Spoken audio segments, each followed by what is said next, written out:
ನಮಸ್ಕಾರ ಸ್ನೇಹಿತರೆ, ಮಸ್ತ್ ಮಗ ಚಾನಲ್ಗೆ ಸ್ವಾಗತ. ನಾನು ಅಮರ್ ಪ್ರಸಾದ್. ಸ್ನೇಹಿತರೆ, ಇವತ್ತು ನಾವು ಡಿ.ಕೆ. ಶಿವಕುಮಾರ್ ಅವರ ಕಂಪ್ಲೀಟ್ ರೆಸ್ಯೂಮೆಯನ್ನು ನೋಡ್ತಾ ಹೋಗೋಣ. ಸಾಮಾನ್ಯವಾಗಿ ನಮ್ಮ ಆಫೀಸ್ಗೆ ಯಾರಾದರೂ ಜಾಬ್ಗೆ ಬಂದರೆ ನಾವು ಮೊದಲು ಏನು ಕೇಳ್ತೀವಿ ಹೇಳಿ? ಅವರ ರೆಸ್ಯೂಮೆ ಕೇಳ್ತೀವಲ್ವಾ?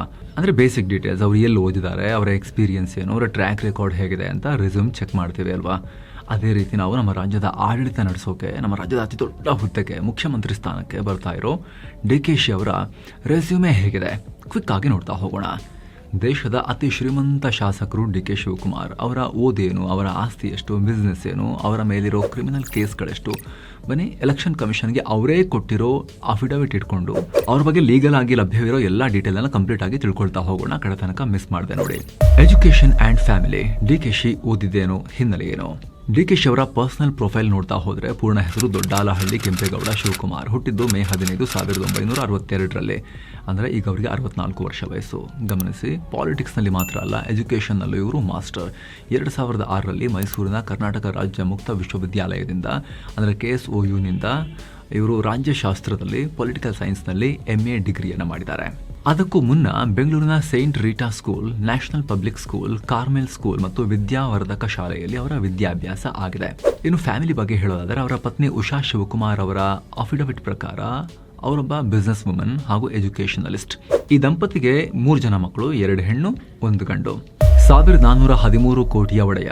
10 ವರ್ಷದಲ್ಲಿ 460% ಆಸ್ತಿ ಏರಿಕೆ.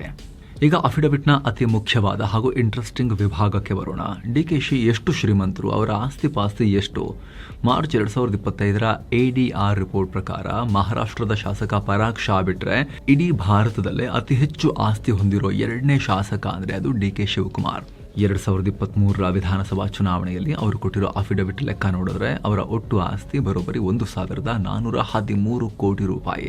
ಹಾಗಂತ ಇರೋದೆಲ್ಲ ಆಸ್ತಿನೇ ಅಲ್ಲ, ಅವ್ರ ತಲೆ ಮೇಲೆ ಸಾಲದ ಹೊರೆ ಕೂಡ ಇದೆ. ಅಫಿಡವಿಟ್ ಪ್ರಕಾರ ಅವ್ರ ಮೇಲಿರೋ ಒಟ್ಟು ಸಾಲ 503 ಕೋಟಿ 7 ಲಕ್ಷ ರೂಪಾಯಿ. ಅಂದರೆ ಸಾಲವನ್ನೆಲ್ಲ ಕಳೆದ್ರೆ ಡಿ.ಕೆ. ಶಿ ಅವರ ನೆಟ್ ಆಸ್ತಿ ಅಥವಾ ನೆಟ್ ವರ್ತ್ ಸುಮಾರು 910 ಕೋಟಿ ರೂಪಾಯಿ ಆಗುತ್ತೆ. ಇನ್ನೊಂದು ಅಚ್ಚರಿಯ ವಿಚಾರ ಅಂದರೆ ಇಷ್ಟೊಂದು ಆಸ್ತಿ ಇರೋ CM ಅವರ 1 ವರ್ಷದ ಪರ್ಸನಲ್ ಇನ್ಕಮ್ ಎಷ್ಟು ಗೊತ್ತಾ? 2022-23ರ ಇನ್ಕಮ್ ಟ್ಯಾಕ್ಸ್ ರಿಟರ್ನ್ಸ್ ಪ್ರಕಾರ ಆ 1 ವರ್ಷದ ಅವರ ಆದಾಯ 14 ಕೋಟಿ 24 ಲಕ್ಷ ರೂಪಾಯಿ ಮಾತ್ರ. ವಿಶೇಷ ಅಂದರೆ 2021-22ರಲ್ಲಿ ಇದು ಬರೋಬ್ಬರಿ 71 ಕೋಟಿಗೂ ಅಧಿಕ ಇತ್ತು. ಕಳೆದ 10 ವರ್ಷಗಳಲ್ಲಿ ಡಿ.ಕೆ. ಶಿ ಅವರ ಆಸ್ತಿ ರಾಕೆಟ್ ವೇಗದಲ್ಲಿ ಬೆಳೆದಿದೆ. 2013ರಲ್ಲಿ 251 ಕೋಟಿ ರೂಪಾಯಿ ಇತ್ತು. 2018ರ ಹೊತ್ತಿಗೆ 840 ಕೋಟಿ ರೂಪಾಯಿಗೆ ಏರಿತು. 2023ರ ಎಲೆಕ್ಷನ್ ಟೈಮ್ಗೆ 1413 ಕೋಟಿ ರೂಪಾಯಿಗೆ ಬಂದು ನಿಂತ್ಕೊಂಡಿದೆ. ಅಂದರೆ ಕೇವಲ 10 ವರ್ಷದಲ್ಲಿ ಅವರ ಆಸ್ತಿಯಲ್ಲಿ ಬರೋಬ್ಬರಿ 462% ಗಣನೀಯ ಏರಿಕೆ ಆಗಿದೆ. ಬಂಗಾರ, ವಾಚ್, ಬಂಗಲೆ. ಡಿ.ಕೆ. ಶಿಯ ರಾಯಲ್ ಲೈಫ್ ಸ್ಟೈಲ್ ಹೇಗಿದೆ? ಇವರ ಒಟ್ಟು ಆಸ್ತಿಯಲ್ಲಿ 273 ಕೋಟಿ 41 ಲಕ್ಷ ರೂಪಾಯಿ ಕೇವಲ ಚರಾಸ್ತಿ ಅಂದರೆ ಮೂವೇಬಲ್ ಅಸೆಟ್ಸ್ ಇವೆ.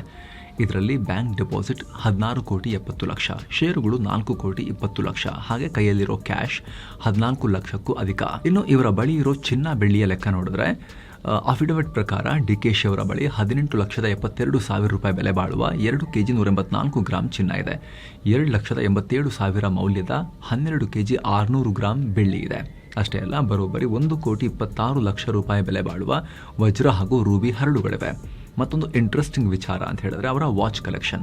ಅವ್ರ ಬಳಿ 9 ಲಕ್ಷ ರೂಪಾಯಿಯ ರೋಲೆಕ್ಸ್ ವಾಚ್ ಇದೆ. ಹಾಗೆ 23,90,000 ರೂಪಾಯಿ ಬೆಲೆ ಬಾಳೋ ದುಬಾರಿ ಹ್ಯೂಬ್ಲೋ ವಾಚ್ ಕೂಡ ಇದೆ. ಮತ್ತೊಂದು ಕಡೆ ಅವರ ಸ್ಥಿರ ಆಸ್ತಿ ಅಂದರೆ ಇಮ್ಮೂವಬಲ್ ಅಸೆಟ್ಸ್ ವ್ಯಾಲ್ಯೂ ಸುಮಾರು 1,140 ಕೋಟಿ ರೂಪಾಯಿ. ಕೇವಲ ಕೃಷಿ ಜಮೀನಿನ ಬೆಲೆಯೇ 30 ಕೋಟಿಗೂ ಅಧಿಕ. ಅವರ ಲ್ಯಾಂಡ್ ಪ್ರಾಪರ್ಟಿಗಳು ಎಲ್ಲೆಲ್ಲಿವೆ ಅಂತ ಹೇಳಿದ್ರೆ ಕೆಂಗೇರಿಯ BM ಕಾವಲ್ನಲ್ಲಿ 5 ಕೋಟಿ 78 ಲಕ್ಷ ಬೆಲೆ ಬಾಳುವ 4 ಎಕರೆ 28 ಗುಂಟೆ ಜಮೀನು.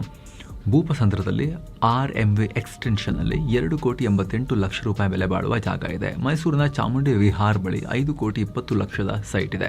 ಹಾಗೆ ಕನಕಪುರ ಟೌನ್ ಮತ್ತು ಬೆಂಗಳೂರಿನ ಗೋಪಾಲಪುರದಲ್ಲಿ ಕೋಟಿ ಬೆಲೆ ಬಾಳುವ ಕಮರ್ಷಿಯಲ್ ಪ್ರಾಪರ್ಟೀಸ್ ಇವೆ. ಓಕೆ, ನಮ್ಮ ಹೊಸ ಮುಖ್ಯಮಂತ್ರಿಗಳ ಆಸ್ತಿ ಇನ್ವೆಸ್ಟ್ಮೆಂಟ್ ಎಲ್ಲ ನೋಡೋ ಟೈಮ್ನಲ್ಲಿ ಸ್ನೇಹಿತರೆ, ಸಾಮಾನ್ಯ ಜನರು ಕೂಡ ಉಳಿತಾಯದ ಬಗ್ಗೆ, ಅದನ್ನು ಸೇಫ್ ಆಗಿ ಇಟ್ಕೊಳ್ಳೋದ್ರ ಬಗ್ಗೆ ಯೋಚನೆ ಮಾಡಬೇಕಲ್ವಾ? ಸೊ ಹಾಗಿದ್ರೆ ಮಾರ್ಕೆಟ್ ರಿಸ್ಕ್ ಇಲ್ಲದೆ ಬ್ಯಾಂಕ್ನಿಂದ ಬಡ್ಡಿಯನ್ನು ಪಡ್ಕೊಂಡು ಉಳಿತಾಯ ಮಾಡೋದು ಹೇಗೆ? ಎರಡು ಆಪ್ಷನ್, FD ಮತ್ತು RD. FD ಮಾಡೋಕ್ಕೆ ದೊಡ್ಡ ಅಮೌಂಟ್ ಇರಬೇಕು, ಆದರೆ RD ಮಾಡೋಕ್ಕೆ ಬ್ಯಾಂಕ್ಗಳಲ್ಲಿ 1,2,000 ರೂಪಾಯಿಂದಲೂ ಕೂಡ ಶುರು ಮಾಡ್ಬೋದು. ಇವಾಗಂತೂ 8.3% ತನಕವೂ ಇಂಟ್ರೆಸ್ಟ್ ರೇಟ್ ಲಭ್ಯ ಇದೆ. ಎಲ್ಲಿ ಹೆಂಗೆ ಚೆಕ್ ಮಾಡೋದು ಇಂಟ್ರೆಸ್ಟ್ ರೇಟ್ ಯಾರು ಜಾಸ್ತಿ ಕೊಡ್ತಿದ್ದಾರೆ ಅಂತ ಹೇಳಿ ವಿಡಿಯೋ ಕೆಳಗಡೆ ಡಿಸ್ಕ್ರಿಪ್ಷನ್ ಮತ್ತು ಪಿನ್ ಮಾಡಿರೋ ಕಾಮೆಂಟ್ನಲ್ಲಿ ಸ್ಟೇಬಲ್ ಮನಿಯ ಲಿಂಕ್ ಇದೆ. ಅವರು ಎಲ್ಲ ಭಾರತದ ಬ್ಯಾಂಕ್ಗಳ ಲಿಸ್ಟ್ ನಿಮಗೆ ತೋರಿಸ್ತಾರೆ. ನೀವು ಎಲ್ಲ ಬ್ಯಾಂಕ್ಗಳ ಇಂಟ್ರೆಸ್ಟ್ ರೇಟನ್ನು ಕಂಪೇರ್ ಮಾಡಿ ಹೈಯೆಸ್ಟ್ ಇಂಟ್ರೆಸ್ಟ್ ರೇಟ್ನೊಂದಿಗೆ 1,2,000 ರೂಪಾಯಿಂದಲೂ ಬ್ಯಾಂಕ್ ಕೊಡೋ ಫಿಕ್ಸ್ಡ್ ಬಡ್ಡಿಯೊಂದಿಗೆ RD ರಿಕರಿಂಗ್ ಡೆಪಾಸಿಟ್ ಅನ್ನು ಶುರು ಮಾಡಬಹುದು, ಉಳಿತಾಯದ ಅಭ್ಯಾಸ ಶುರು ಮಾಡಬಹುದು. ಆಸಕ್ತರು ಮಿಸ್ ಇಲ್ಲದೆ ಲಿಂಕ್ ಚೆಕ್ ಮಾಡಿ ಬನ್ನಿ, ಕಂಟಿನ್ಯೂ ಮಾಡೋಣ. ರಿಯಲ್ ಎಸ್ಟೇಟ್ ಟು ಎಜುಕೇಶನ್, ಕೋಟಿ ಕೋಟಿ ಬಿಸ್ನೆಸ್ ಸಾಮ್ರಾಜ್ಯದ ಸೀಕ್ರೆಟ್. ಬರೀ ಪಾಲಿಟಿಕ್ಸ್ ಮಾತ್ರ ಅಲ್ಲ, DK ಶಿ ಒಬ್ಬ ಪಕ್ಕಾ ಬಿಸ್ನೆಸ್ ಮ್ಯಾನ್ ಕೂಡ ಹೌದು. ಅಫಿಡವಿಟ್ ನಲ್ಲಿರೋ ಲಿಸ್ಟ್ ನೋಡಿದ್ರೆ ಅವರ ಬಿಸ್ನೆಸ್ ನೆಟ್ವರ್ಕ್ ಎಷ್ಟು ದೊಡ್ಡದು ಅಂತ ನಿಮಗೆ ಗೊತ್ತಾಗುತ್ತೆ. ರಿಯಲ್ ಎಸ್ಟೇಟ್ ಡೆವಲಪ್ಮೆಂಟ್ ಮತ್ತು ಇನ್ಫ್ರಾಸ್ಟ್ರಕ್ಚರ್ನಲ್ಲಿ ದೊಡ್ಡ ಗ್ರೋತ್ ಅನ್ನು ಅವರು ಕಂಡಿದ್ದಾರೆ. Kaustubha projects, V cross developers, Jai Hind communications, icon projects, divinity spaces, ಹೀಗೆ 10 ಹಲವು ರಿಯಲ್ ಎಸ್ಟೇಟ್ ಹಾಗೂ ಕಮರ್ಷಿಯಲ್ ಕಂಪನಿಗಳಲ್ಲಿ ಅವರ ಷೇರು, ಡೆಪಾಸಿಟ್ಸ್ ಮತ್ತು ಹಣಕಾಸಿನ ಪಾರ್ಟ್ನರ್ಶಿಪ್ಸ್ ಇವೆ. ಗಮನಿಸಿ, ಅವರ ಚರಾಸ್ತಿಯಲ್ಲಿರೋ 273 ಕೋಟಿ ರೂಪಾಯಿನಲ್ಲಿ ಬರೋಬ್ಬರಿ 248 ಕೋಟಿ ರೂಪಾಯಿಯನ್ನ ಬೇರೆ ಬೇರೆ ಕಡೆ ಅಡ್ವಾನ್ಸ್ ಹಾಗೂ ಲೋನ್ ರೂಪದಲ್ಲಿ ಇನ್ವೆಸ್ಟ್ ಮಾಡಿದ್ದಾರೆ. ಇದರ ಜೊತೆಗೆ ಎಜುಕೇಶನ್ ಸೆಕ್ಟರ್ನಲ್ಲೂ ಕೂಡ DK ಫ್ಯಾಮಿಲಿ ಆಕ್ಟಿವ್ ಆಗಿ ಕೆಲಸ ಮಾಡ್ತಿದೆ. Apollo education trust, BTL education trust ಮತ್ತು ನ್ಯಾಷನಲ್ ಎಜುಕೇಷನ್ ಫೌಂಡೇಶನ್ ಜೊತೆಗೆ ಹಣಕಾಸಿನ ವ್ಯವಹಾರ ಇದೆ. ಅಷ್ಟೇ ಅಲ್ಲ, ನ್ಯಾಷನಲ್ ಹಿಲ್ ವ್ಯೂ ಪಬ್ಲಿಕ್ ಸ್ಕೂಲ್ನ ಫೌಂಡಿಂಗ್ ಚೇರ್ಮನ್ ಕೂಡ ಇವರೇ ಆಗಿದ್ದಾರೆ. ಇನ್ನು ಕನಕಪುರದ ಮರಳೆ ಬೇಕೊಪ್ಪೆಯಲ್ಲಿರೋ ಜಮೀನಿನ ಮೂಲಕ ಗ್ರಾನೈಟ್ ಬಿಸ್ನೆಸ್ ಲಿಂಕ್ ಕೂಡ ಇವರಿಗಿದೆ. DK ಶಿ ಮೇಲಿರೋ ಕೇಸ್ಗಳ ರಿಪೋರ್ಟ್. ಒಬ್ಬ ಮಾಸ್ ಲೀಡರ್ ಬೆಳೆದಾಗ ಅವರ ಹಿಂದೆ ವಿವಾದಗಳು, ಕೋರ್ಟ್ ಕೇಸ್ಗಳು ಬರೋದು ಕೂಡ ಕಾಮನ್. DK ಶಿ ರೆಸ್ಯೂಮೆನಲ್ಲಿ ಇದು ದೊಡ್ಡ ಮಟ್ಟದಲ್ಲೇ ಇದೆ. 2023ರ ಅಫಿಡವಿಟ್ ಪ್ರಕಾರ ಅವ್ರ ಮೇಲೆ ಯಾವುದೇ ಕ್ರಿಮಿನಲ್ ಕೇಸ್ ಇವರಿಗೆ ಸಾಬೀತಾಗಿಲ್ಲ, ಅಂದ್ರೆ 0 ಕನ್ವಿಕ್ಷನ್ಸ್ ಇವೆ. ಆದ್ರೆ ಅವರ ವಿರುದ್ಧ ಬರೋಬ್ಬರಿ 19 ಕ್ರಿಮಿನಲ್ ಕೇಸಸ್ ಅನ್ನ ಹಾಕಲಾಗಿದೆ, ಪೆಂಡಿಂಗ್ ಇವೆ. ಇದರಲ್ಲಿ 11 ಕೇಸ್ಗಳು ಪ್ರತಿಭಟನೆ, ಮೇಕೆದಾಟು ಪಾದಯಾತ್ರೆ, ಕೋವಿಡ್ ರೂಲ್ಸ್ ಬ್ರೇಕ್ ಮತ್ತು ಡಿಸಾಸ್ಟರ್ ಮ್ಯಾನೇಜ್ಮೆಂಟ್ ಕಾಯ್ದೆ ಉಲ್ಲಂಘನೆ ಅಂತ ಸಂಬಂಧಪಟ್ಟ ನಾರ್ಮಲ್ ಕೇಸಸ್. ಆದ್ರೆ ಉಳಿದ 8 ಕೇಸ್ಗಳು ಸೀರಿಯಸ್ ಕೂಡ ಇವೆ. CBI, ED, ಇನ್ಕಮ್ ಟ್ಯಾಕ್ಸ್ ಮತ್ತು ಲೋಕಾಯುಕ್ತಕ್ಕೆ ಸಂಬಂಧಪಟ್ಟ ಹೈ ಪ್ರೊಫೈಲ್ ಕೇಸ್ಗಳು ಕೂಡ ಇವ್ರ ಬೆನ್ನಿಗಿವೆ. ನಿಮಗೆಲ್ಲ ನೆನಪಿರಬಹುದು, ಅಕ್ರಮ ಹಣ ವರ್ಗಾವಣೆ, ಮನಿ ಲಾಂಡ್ರಿಂಗ್ ಆರೋಪದ ಮೇಲೆ 2019ರ ಸೆಪ್ಟೆಂಬರ್ 3ನೇ ತಾರೀಕು ED ಅಧಿಕಾರಿಗಳು DK ಶಿಯನ್ನು ಅರೆಸ್ಟ್ ಮಾಡಿದ್ರು. 50 ದಿನಗಳ ಕಾಲ ದಿಲ್ಲಿಯ ತಿಹಾರ್ ಜೈಲಿನಲ್ಲಿ ಅವ್ರನ್ನ ಕೂಡ ಹಾಕಲಾಗಿತ್ತು. ಆಮೇಲೆ ಬೇಲ್ ತಗೊಂಡು ಹೊರಗೆ ಬಂದರು. ಆದರೆ ಇದು ಪೊಲಿಟಿಕಲ್ ವೆಂಡೆಟಾ, ಕೇಂದ್ರದ ಮೋದಿ, ಅಮಿತ್ ಶಾ ಇವರೆಲ್ಲ ಸೇರಿಕೊಂಡು ನನ್ನನ್ನು ಟಾರ್ಗೆಟ್ ಮಾಡಿದ್ರು ಅನ್ನೋದು DK ಶಿ ಅವರ ಉತ್ತರ ಅದಕ್ಕೆ. ಆಮೇಲೆ 2024ರ ಮಾರ್ಚ್ 5ನೇ ತಾರೀಕು ಸುಪ್ರೀಂ ಕೋರ್ಟ್ DK ಶಿ ಮೇಲಿದ್ದ ಆ ED ಕೇಸನ್ನು ಕಂಪ್ಲೀಟ್ ಆಗಿ ಕ್ವಾಶ್ ಮಾಡಿ ರದ್ದುಗೊಳಿಸಿರೋದು ಕೂಡ ನಾವಿಲ್ಲಿ ಹೇಳಬೇಕಾದ್ರೆ ಮೆನ್ಷನ್ ಮಾಡಲೇಬೇಕು. ಆದರೆ CBI ದಾಖಲಿಸಿರೋ ಅಕ್ರಮ ಆಸ್ತಿ ಸಂಪಾದನೆಯ ಕೇಸ್ ಇನ್ನೂ ಅದು ಕ್ಲೋಸ್ ಆಗಿಲ್ಲ. 2023ರಲ್ಲಿ ಕರ್ನಾಟಕ ಹೈಕೋರ್ಟ್ ಮತ್ತು 2024ರ ಜುಲೈನಲ್ಲಿ ಸುಪ್ರೀಂ ಕೋರ್ಟ್ ಆ ಕೇಸನ್ನು ರದ್ದು ಮಾಡೋಕೆ ನಿರಾಕರಿಸಿದಾವೆ. ರಾಜ್ಯ ಸರ್ಕಾರ CBI ತನಿಖೆಗೆ ಕೊಟ್ಟಿದ್ದ ಅನುಮತಿಯನ್ನೇನೋ ವಾಪಸ್ ಪಡೆದಿದೆ. ಈ ಜಟಾಪಟಿ ಸುಪ್ರೀಂ ಕೋರ್ಟ್ ಮೆಟ್ಟಿಲೇರಿ ಇವತ್ತಿಗೂ ಆ ಕೇಸ್ ಜೀವಂತನೇ ಇದೆ. ದಿ ಅನ್ಬೀಟನ್ ಲೀಡರ್, 45 ವರ್ಷ, 9 ಎಲೆಕ್ಷನ್, 8 ಗೆಲುವು. ಪೊಲಿಟಿಕಲ್ ಎಕ್ಸ್ಪೀರಿಯನ್ಸ್ ಕಡೆದಾಗಿ DK ಶಿ CM ಕುರ್ಚಿ ಇರೋಕೆ ಇದೇ ಅಸಲಿ ಕಾರಣ. DK ಶಿ ಅವರದ್ದು 45 ವರ್ಷಗಳ ಸುದೀರ್ಘ ರಾಜಕೀಯ ಎಕ್ಸ್ಪೀರಿಯನ್ಸ್.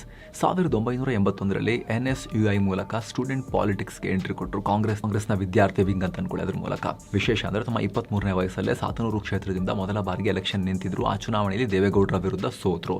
ಆದರೆ ಅದೇ ಸಾತನೂರಿನಿಂದ 1989ರಲ್ಲಿ ಮತ್ತೆ ಸ್ಪರ್ಧೆ ಮಾಡಿ ಗೆದ್ದು ಮೊದಲ ಬಾರಿಗೆ ಶಾಸಕರಾದರು. ಅಲ್ಲಿಂದ ಶುರುವಾದ ಅವರ ಗೆಲುವಿನ ಓಟ ಇವತ್ತಿಗೂ ನಿಂತಿಲ್ಲ. 1989, 94, 99, 2004, 2008, 2013, 2018, 2023 ಹೀಗೆ ನಿರಂತರ 8 ಬಾರಿ ಗೆದ್ದು ಶಾಸಕರಾಗಿದ್ದಾರೆ. ಮೊದಲ ಸೋಲು ಬಿಟ್ಟರೆ ಆಮೇಲೆ ಅನ್ಬೀಟನ್, ಒಮ್ಮೆನೂ ಅವರು ಸೋತಿಲ್ಲ. SM ಕೃಷ್ಣ, ಧರ್ಮ್ ಸಿಂಗ್, ಕುಮಾರಸ್ವಾಮಿ, ಸಿದ್ದರಾಮಯ್ಯ ಹೀಗೆ ಎಲ್ಲಾ ಮುಖ್ಯಮಂತ್ರಿಗಳ ಸಂಪುಟದಲ್ಲೂ ಮಂತ್ರಿಯಾಗಿ ಎಕ್ಸ್ಪೀರಿಯನ್ಸ್ ಗಳಿಸ್ಕೊಂಡಿದ್ದಾರೆ. ಇಂಧನ, ಜಲಸಂಪನ್ಮೂಲ, ಭಾರಿ ನೀರಾವರಿ, ಬಂದಿಖಾನೆ, ವೈದ್ಯಕೀಯ ಶಿಕ್ಷಣ ಹಾಗೆ ಬೆಂಗಳೂರು ನಗರಾಭಿವೃದ್ಧಿಯಂತಹ ವೆರೈಟಿ ಆಫ್ ಖಾತೆಗಳನ್ನ, ಕೆಲವೊಂದಷ್ಟು ಪ್ರಮುಖ ಖಾತೆಗಳನ್ನ ಕೂಡ ನಿಭಾಯಿಸಿರೋ ಎಕ್ಸ್ಪೀರಿಯನ್ಸ್ ಇವರಿಗಿದೆ. ಹಾಗೆ ಕಷ್ಟ ಬಂದಾಗಲೆಲ್ಲ ಅವರ ಪಾರ್ಟಿಯನ್ನ ಕಾಪಾಡಿದ ಟ್ರಬಲ್ ಶೂಟರ್ ಬಿರುದನ್ನ ಕೂಡ ಇವರು ಹೊಂದಿದ್ದಾರೆ. 2017ರ ಗುಜರಾತ್ ರಾಜ್ಯಸಭಾ ಚುನಾವಣೆಯಲ್ಲಿ ಅಮಿತ್ ಶಾಗೆ ಟಕ್ಕರ್ ಕೊಟ್ಟು ಅಹಮದ್ ಪಟೇಲ್ ಅವರನ್ನ ಗೆಲ್ಲಿಸಿಕೊಟ್ಟಿದ್ದು, ಕಾಂಗ್ರೆಸ್ JDS ಮೈತ್ರಿ ಸರ್ಕಾರವನ್ನ ಜಾರಿಗೆ ತಂದಿದ್ದು, 2020ರಲ್ಲಿ KPCC ಅಧ್ಯಕ್ಷರಾಗಿ ಪಾರ್ಟಿಯನ್ನ ಅಧಿಕಾರಕ್ಕೆ ತಂದಿದ್ದು, ಇವೆಲ್ಲವೂ ಕೂಡ ಅವರ ಪೊಲಿಟಿಕಲ್ ಮೈಲ್ ಸ್ಟೋನ್ಗಳು. ಇಷ್ಟೆಲ್ಲ ಟ್ರ್ಯಾಕ್ ರೆಕಾರ್ಡ್ ಇರೋ DK ಶಿವಕುಮಾರ್ ಈಗ ರಾಜ್ಯದ ಮುಖ್ಯಮಂತ್ರಿಯಾಗಿ ಪ್ರಮೋಷನ್ ಅನ್ನ ಪಡ್ಕೊಂಡಿದ್ದಾರೆ ಅವ್ರ ಪಾರ್ಟಿಯಿಂದಾನೆ. ಈಗ ಇವರ ಇಡೀ ರೆಸ್ಯೂಮೆಯನ್ನ ನೋಡಿದ ಮೇಲೆ ನಿಮಗೆ ಏನನ್ಸುತ್ತೆ? ಮಿಸ್ ಇಲ್ಲದೆ ಕಾಮೆಂಟ್ ಮಾಡಿ ತಿಳಿಸಿ. ಇವರು ಬೆಟರಾ ಅಥವಾ ಈ ಹಿಂದೆ ಇದ್ದ ಸಿದ್ದರಾಮಯ್ಯ ಅವರು ಬೆಟರಾ? ನಿಮಗೆ ಏನನ್ಸುತ್ತೆ? ನಿಮ್ಮ ಒಪಿನಿಯನ್ ದಾಖಲಿಸಿ ಕಾಮೆಂಟ್ ಸೆಕ್ಷನ್ ನಲ್ಲಿ. ಹಾಗೆ ಸ್ನೇಹಿತರೆ, ಕಡೆದಾಗಿ ಕ್ವಿಕ್ ರಿಮೈಂಡರ್, ಆಗ್ಲೇ ಹೇಳಿದ್ವಲ್ಲ, ಬ್ಯಾಂಕ್ ನಲ್ಲಿ RD ರಿಕರಿಂಗ್ ಡೆಪಾಸಿಟ್ ನಲ್ಲಿ ನಿಮಗೆ ಆಸಕ್ತಿ ಇದ್ರೆ ಇವಾಗ ಹೈಯೆಸ್ಟ್ ಇಂಟ್ರೆಸ್ಟ್ ರೇಟ್ 8 to 8.3% ತನಕ ಕೂಡ ಸಿಗ್ತಾ ಇದೆ. ವಿಡಿಯೋ ಡಿಸ್ಕ್ರಿಪ್ಷನ್ ಮತ್ತು ಪಿನ್ ಮಾಡಿರೋ ಕಾಮೆಂಟ್ ನಲ್ಲಿ ನೀವು ಆ ಲಿಂಕ್ ಅನ್ನ ನೀವು ಓಪನ್ ಮಾಡಿಕೊಂಡು ಆಪ್ ಅನ್ನ ಫ್ರೀ ಆಗಿ ಡೌನ್ಲೋಡ್ ಮಾಡಬಹುದು. ಆಮೇಲೆ ಎಲ್ಲಾ ಬ್ಯಾಂಕ್ಗಳ ಇಂಟ್ರೆಸ್ಟ್ ರೇಟ್ ಅನ್ನ ಕಂಪೇರ್ ಮಾಡಿ ನಿಮಗೆ RD ಮಾಡೋ ಉದ್ದೇಶ ಇದ್ರೆ ನೀವು ಉಳಿತಾಯದ ಅಭ್ಯಾಸವನ್ನ ಶುರು ಮಾಡಬಹುದು. ಆಸಕ್ತರು ಮಿಸ್ ಇಲ್ಲದೆ ಚೆಕ್ ಮಾಡಿ. ಮತ್ತೆ ಭೇಟಿ ಆಗ್ತಿರೋಣ. ನಮಸ್ಕಾರ.